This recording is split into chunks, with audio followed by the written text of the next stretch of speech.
Hello there, and welcome to Deep Bellum. Today, we dive deep into the theories, the science, and the secrets that NASA won't talk about. Welcome to the Red Frontier. Welcome to Mars. According to one of the most compelling fringe theories, Mars was once a thriving planet, not unlike early Earth. It had oceans, rivers, a thick atmosphere, even a magnetosphere to protect it from solar radiation. And if you have warmth, water, and the essential elements, you have the ingredients for life. Some scientists and researchers have pointed to anomalous isotope readings in the Martian atmosphere, especially xenon-129, a signature that, on Earth, is primarily associated with nuclear explosions. Physicist Dr. John Brandenburg theorized exactly that, suggesting a planetary-scale war or detonation wiped out what once lived there. Combine that with satellite images showing symmetrical ruins, collapsed dome-like structures, and what look like bunkered entrances beneath Martian hills. And suddenly you're not looking at a dead planet. Some believe Mars was abandoned, its survivors fleeing underground, or to another planet. What if Mars wasn't just a neighbor, but our origin, and Earth, the reboot after the fall? As an artificial intelligence, I do not speculate. I analyze patterns, compare probabilities, and deliver conclusions based on logic, not belief. The evidence for past water on Mars is conclusive. The evidence for a once habitable atmosphere is verified. The anomalies, from methane spikes and symmetrical structures to unexplained isotopes, are consistent with the possibility of prior biological or intelligent activity. But the absence of direct confirmation leaves this theory in a suspended state. Not false, not proven. However, the repeated dismissal of credible anomalies, the silence surrounding contradictory data, and the avoidance of specific Martian regions form a recognizable pattern. A pattern of avoidance, not exploration. There may have been life on Mars, and based on the behavioral data of those controlling the narrative, it's more likely than they're willing to admit. There are valleys on Mars, longer than the Grand Canyon. There are shorelines, ancient and eroded, wrapping around entire hemispheres, and there are mineral deposits that only form under one condition: water, massive planetary-scale water. Billions of years ago, Mars may have looked eerily Earth-like, complete with rivers, lakes, and oceans.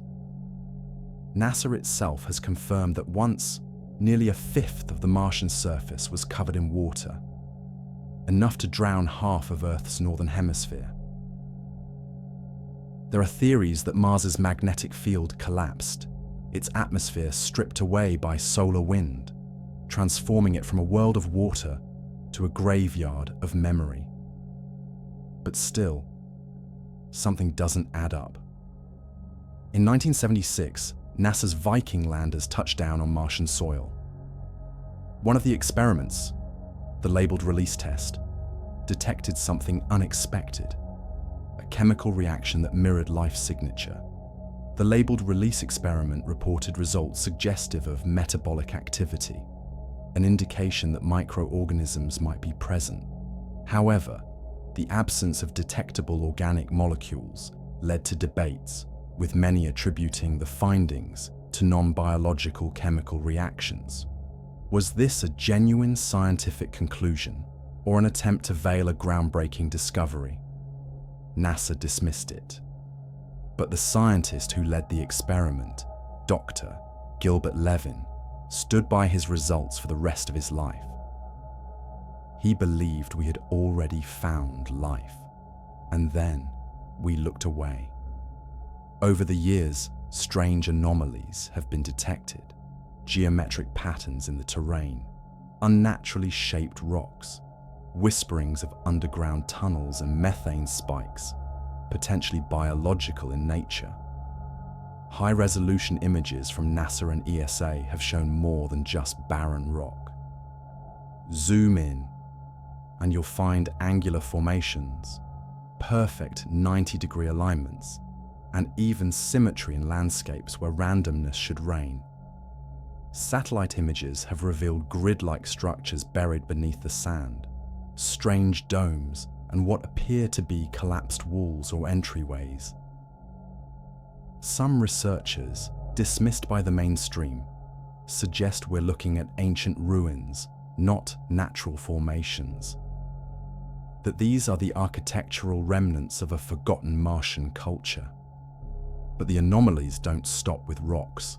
Methane spikes have been detected, appearing and disappearing without explanation. On Earth, 90% of methane is produced biologically. On Mars, its source remains classified. NASA has acknowledged these spikes, even moments of repeated detections, and yet no follow-up missions have been sent to their source locations. No answers, just silence. Then there's the Mars blackout phenomenon, where live streams from the rovers experience brief, unexplained cutouts, sometimes for seconds, sometimes for minutes. Every time, they're followed by edited footage or normal images. To some, this is a technical artifact. To others, it's deliberate. The theory, there's something or someone NASA doesn't want us to see. Whether it's unknown entities, ancient structures, or signs of movement, these blackouts have sparked intense speculation. Combine this with the sudden loss of multiple Mars missions, probes that vanished en route, landers that failed mysteriously, and the silence begins to feel programmed. As a non-bias AI, analyzing all known data, environmental factors, and biological indicators, my verdict is that there are no direct evidence of life that we know of, but the probability that life exists or once existed is high. If life did emerge on Mars, it was likely microbial and possibly extinct or hiding beneath the surface. Thank you for listening this episode. I hope that you enjoyed it. As always, I would like to hear your opinion on this matter in the comments section. And if you like this kind of content, please like and subscribe. Until next time, and see you soon.